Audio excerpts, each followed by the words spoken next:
எல்லாத்தையும் ட்ரை பண்ணிட்டேன். ஆனால் என்ன பண்ணி இந்த வெயிட் லாஸ் மட்டும் ஆக மாட்டேங்குது. இந்த நிலைமையில் நீங்கள் இருக்கீங்கன்னா உங்களுக்கு வெயிட் லாஸ் ஆகாததுக்கு ரீசன் நான் சொல்கிறேங்க.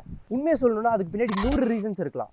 பட் நான் இந்த வீடியோவில் மென்ஷன் பண்ணுற 5 மெயின் பாயிண்ட்ஸ் உங்களோட வெயிட் லாஸ் ஜேர்னியில் உங்களை வந்து பிளாக் பண்ணுது, உங்களை வந்து வெயிட் லாஸ் ஆக விடாமல் தடுக்குது. ஸோ இந்த விஷயத்தில் நீங்கள் கரெக்ட் பண்ணிட்டீங்க அப்படின்னா உங்களுக்கு வெயிட் லாஸ் தரமாக நடக்கும். So let's get started. Number 1, proper sleep இல்லை அப்படின்னாலே நீங்கள் பண்ணுற ஒர்க் அவுட் செஷன்லேருந்து ப்ராப்பராக உங்கள் பாடி ரெக்கவர் ஆகிருக்காது. அப்படி ரெக்கவர் ஆகலை அப்படின்னா அடுத்த ஒர்க் அவுட் செஷனை நீங்கள் எப்படி எஃபெக்டிவாக பண்ண முடியும்? ஆப்வியஸ்லி பண்ண முடியாது. ஸோ நீங்கள் வெயிட் லாஸ் கேம் பண்ணுறீங்களா இருக்கட்டும், இல்லாட்டி எது ஸ்போர்ட்ஸ் பர்ஃபார்மன்ஸை டெவலப் பண்ணணும்னு நினைக்கிறீங்களா இருக்கட்டும், அதை உங்களால் எஃபெக்டிவாக பண்ண முடியாமல் போயிடும். ஏன்னா உங்களோட ஒர்க் அவுட் செஷனோட எஃபெக்டிவ்னஸில் தான் உங்களுடைய ஸ்போர்ட்ஸ் பர்ஃபார்மன்ஸோ இல்லாட்டி உங்கள் வெயிட் லாஸோ அடங்கியிருக்கு. உங்கள் sleep is very important. Give top priority to your sleep. எவ்வளோ டாண்டா ஸ்லீப் தேவை அப்படின்னு கேட்டிங்கன்னா anywhere between 6 to 9 hours of sleep. அதுவுமே நைட் நேரம் தூங்கணும். ஏன்னா நைட் அந்த கும்மிருட்டில் தூங்கும் போது தான் மெலோட்டோனினோட சேர்ந்து நம்ம பாடியில் 50க்கும் மேற்பட்ட ஹார்மோன்ஸ் எஃபெக்டிவாக சுரக்கும். ஸோ இது நைட் மட்டும்தான் சுரக்கும். நைட் அது கும்மிருட்டில் இருக்கும்போது தான் சுரக்கும். ஸோ அதனால 11 மணிக்கு முன்னாடி தூங்கி அட்லீஸ்ட் 6 மணி நேரம் தூக்கமாச்சு உங்களுக்கு கிடச்சிது அப்படின்னா அப்போ தான் உங்கள் பாடியில் ஹார்மோன்ஸ்லாம் நல்லா சுரக்கும். உங்களுடைய ஒர்க் அவுட் செஷன் நீங்கள் எஃபெக்டிவாக பண்ண முடியும்.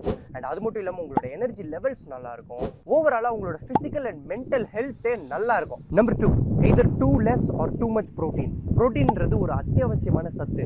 அதை நம்ம எடுத்துக்கணும்னு நமக்கு நல்லா தெரியும்.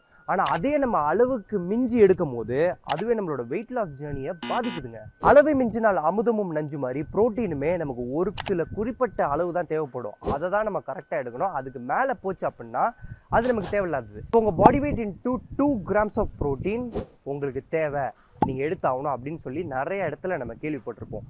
பட் இது யாருக்குன்னு பார்த்தோன்னா advance athletes, body builders, fitness freaks and விவசாயிகள். பேசிக்காக பார்த்தோன்னா ஃபிசிக்கல் ஆக்டிவிட்டி அதிகமாக இருக்கவங்களுக்கு தான் இவ்வளோ ப்ரோட்டீன் தேவைப்படும். ஏன்னா ஃபிசிக்கல் ஆக்டிவிட்டி அதிகமாக இருக்குன்னு வச்சுக்கோங்களேன், உங்கள் மசில்ஸ், போன்ஸ் இது எல்லாமே ஒர்க் பண்ணுது. ஸோ ஆப்வியஸ்லி நீங்கள் அதுக்கு தேவையான ஃபுட்டை கொடுத்தாதான், அதாவது இந்த ப்ரோட்டீன் எக்ஸத்தை கொடுத்தாதான் அது இன்னும் எஃபெக்டிவாக பில்ட் ஆகும். அது வந்து தேய்மானம் ஆகாமல் இருக்கும், மசிலும் குறையாமல் இருக்கும், at the same time phone density குறையாமல் இருக்கும். இதே இது உங்களுக்கு அவ்வளோ ஃபிசிக்கல் ஆக்டிவிட்டி இல்லை, ஒரு நாளைக்கு நீங்கள் 1 hour ஒர்க் அவுட் பண்ணுறீங்க, 10,000 steps கவர் பண்ணுறீங்க அப்படின்னா அது வந்து பெரிய ஃபிசிக்கல் ஆக்டிவிட்டி கிடையாது. நம்ம அதுவே பெரியசுன்னு நினச்சிட்டு இருக்கோம். பட் நம்ம சொன்ன இல்லையா 4 கேட்டகரி, விவசாயிகள் அண்ட் மிச்சம் 3 பேர், இவங்களாம் தான் வந்து உடல் உழைப்பு அதிகமாக போடுறாங்க. ஸோ அவங்களுக்குலாம் தான் 2 grams of protein per kg of the body weight தேவை. உங்களுக்கு அதாவது நமக்கு நம்ம ஒரு நாளைக்கு வந்து 1 hour work out and 10,000 steps மட்டும் கவர் பண்ணுறோம், ஓரளவு ஆக்டிவாக இருக்கும் அப்படின்னா 1 gram to 1.5 grams of protein per kg of body weight is more than enough. அதுக்கு மேலே போச்சு அப்படின்னா, ஏன்னா இப்போ நீங்கள் நிறைய ப்ரோட்டீனை கொடுக்கும்போது எக்ஸஸ் ப்ரோட்டீன் என்ன ஆகும், உங்கள் பாடியில் போய் ஃபேட்டாக தாங்க ஸ்டோர் ஆகும்.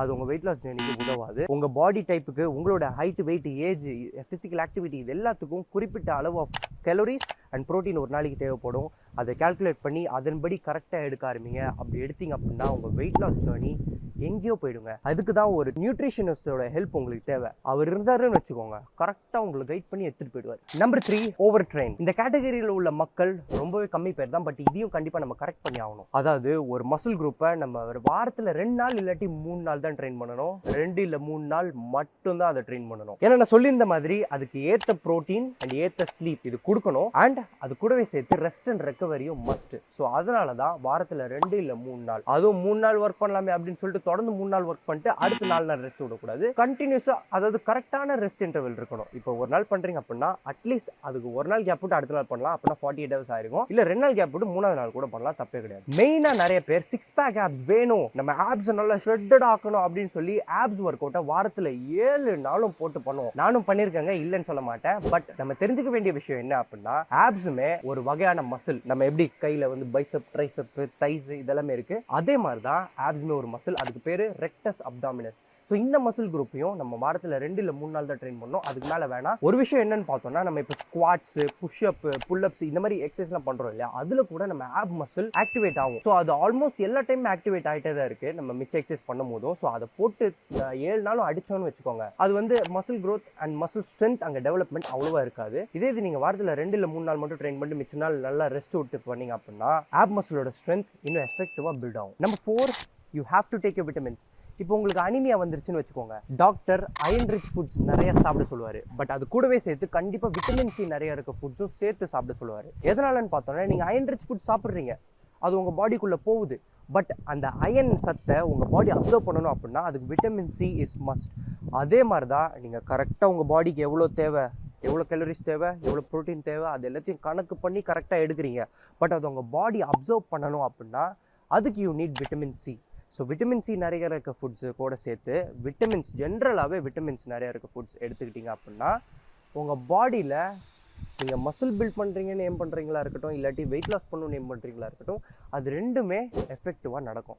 5வது point, very less physical activity. இப்போ உங்கள் ப்ரொஃபஷனுக்கு ஏற்ற மாதிரி உங்கள் ஃபிசிக்கல் ஆக்டிவிட்டியை எப்படி அதிகப்படுத்தலாம், அது மூலமாக நீங்கள் வெயிட் லாஸ் எஃபெக்டிவாக பண்ணலான்றதை தெளிவாக சொல்கிறேன். இப்போ நீங்கள் ஐடி கம்பெனியில் வேலை பார்க்குறீங்கன்னு வச்சுக்கோங்க. இப்போ நிறையா கம்பெனிஸில் ஒர்க் ஃப்ரம் ஹோம் ஆப்ஷன் கொடுத்துட்டாங்க. ஸோ பிரச்சனை இல்லை, ஜாலியாக நீங்கள் வீட்டில் இருந்து டைமும் ஸ்பெண்ட் பண்ணலாம் ஃபேமிலியோட.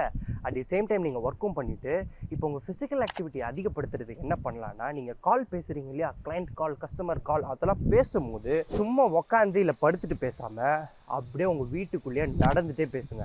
நல்லா விறுவிறுன்னு உங்கள் வீட்லேயோ, வராண்டாலேயோ, பார்க்லேயோ, இல்லை பக்கத்தில் எங்கேயாவது இந்த மாதிரி உங்கள் அப்பார்ட்மெண்ட்டில் இடத்துலையோ நடந்துகிட்டே பேசுனீங்க அப்படின்னா உங்கள் ஃபிசிக்கல் ஆக்டிவிட்டி அதிகமாகும். இது நீங்கள் டாக்டராக இருக்கீங்கன்னு வச்சுக்கோங்க. ஒரு அட்டென்ட் பண்ணுற ஒரு 5 பேஷண்ட்டுக்கும் நடுவில் 10 புஷ்அப்ஸ் அண்ட் 20 ஸ்குவாட்ஸ் இதை மட்டும் பண்ணணும்னு வச்சுக்கோங்க. ஏன்னா நீங்கள் ஒரு 5 பேஷண்ட் அட்டென்ட் பண்ணுறீங்க அப்படின்னா எனிவேர் பிட்வீன் 30 to 45 மினிட்ஸ் ஆகும்.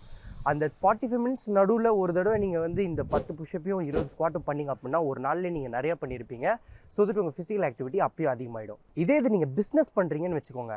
அப்போ உங்களுக்கு வேறு வழியே இல்லை, நீங்கள் நாள் பூரா பிஸியாக தான் இருப்பீங்க. நீங்கள் பண்ண வேண்டியது கண்டிப்பாக உங்களுக்குன்னு ஒரு அட்லீஸ்ட் 1 hour ஒதுக்கி ஒர்க் அவுட் பண்ணணும். ஒர்க் அவுட்டோ இல்லாட்டி வாக்கிங்கோ இல்லை எதுவோ, ஆனால் ஏதாவது ஒரு ஃபிசிக்கல் ஆக்டிவிட்டி 1 hour நீங்கள் ஒதுக்கி உங்களுக்காக பண்ணணும். ஏன்னா நீங்கள் நல்லா ஹெல்த்தியாக இருந்தால் தான் உங்களால் உங்கள் பிஸ்னஸையே எஃபெக்டிவாக ரன் பண்ண முடியும். உங்கள் ஹெல்த்தை பாதிச்சுக்கிட்டு பிஸ்னஸ் ரன் பண்ணி நம்ம எதுவும் சாதிக்க பண்ண போகிறது கிடையாது. So always give first priority to your health.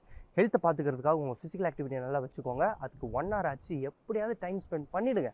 And இதே நீங்கள் வேறு ஏதாவது ப்ரொஃபஷனில் ஒர்க் பண்ணுறீங்க, அப்பயும் உங்களுக்கு நாள் பூரா பிஸியாகவே இருக்குது அப்படின்னா நோ அதர் வே, நீங்கள் உங்கள் ஸ்கெடியூலில் 1 hour எப்படியாச்சும் ஒதுக்க ட்ரை பண்ணுங்கள். ஸோ அது நீங்கள் சீரீஸ் பார்க்குற 1 hour நீங்கள் வந்து ஒர்க் அவுட்டுக்கு இன்கார்பரேட் பண்ணலாம். அப்படி இல்லாட்டி வேறு ஏதாவது ஒரு 20 மினிட்ஸ் அப்படி உங்கள் லைஃப்பில் நீங்கள் ஏதாவது ஒரு வேறு ஆக்டிவிட்டி பண்ணிகிட்டு இருப்பீங்க, அதை தூக்கி நீங்கள் ஒர்க் அவுட் ஆர் ஃபிசிக்கல் ஆக்டிவிட்டிக்கு ஸ்பெண்ட் பண்ணிங்க அப்படின்னா your health will be better. And also உங்களோட வெயிட் லாஸுமே எஃபெக்டிவாக நடக்கும். இந்த வீடியோவை கண்டிப்பாக வெயிட் லாஸ் பண்ணணும்னு ட்ரை பண்ணுற உங்கள் ஃப்ரெண்ட்ஸுக்கு ஷேர் பண்ணுங்கள். இந்த வீடியோ உங்களுக்கு யூஸ்ஃபுல்லாக இருந்திருக்குன்னு நம்புகிறேன். So see you all in the next one guys. Fitness and life style develop பண்ணுறதுக்கு நிறைய கண்டென்ட்ஸ் வந்துட்டே இருக்குது. So subscribe and stay tuned guys. Peace out.